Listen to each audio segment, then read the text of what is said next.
অনেকে অলরেডি বলতেছেন যে যে আপনি অনেক জ্ঞানী হয়ে গেছেন। না, বিষয়টা এমন না। জ্ঞান আপনারও আছে, আপনি জ্ঞানকে খাটান। আল্লাহ তালা সব প্রাণীকে জ্ঞান দিচ্ছে, মানুষ তার ঊর্ধ্বে। মানুষকে অনেক জ্ঞান দিচ্ছে। আপনার জ্ঞান যদি আপনি না খাটান তাহলে আপনার জ্ঞানের মূল্য কি?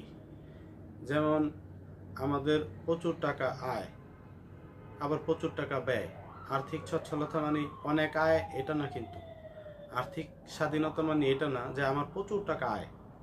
আর্থিক সচ্ছলতা হচ্ছে আপনার যে আয় হচ্ছে সেটাকে আপনি একটা হিসাব নিকাশ করে খরচ কমানো। অনেক টাকা আয়, অনেক টাকা ব্যয়, লাভ হইলো কি?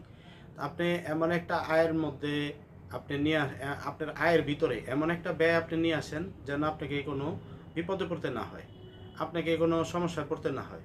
কারণ সবার আয়টাই এই তার নিজের জন্য, চলার জন্য গ্রহণযোগ্য। আপনার খরচ কমাতে হবে, না হয়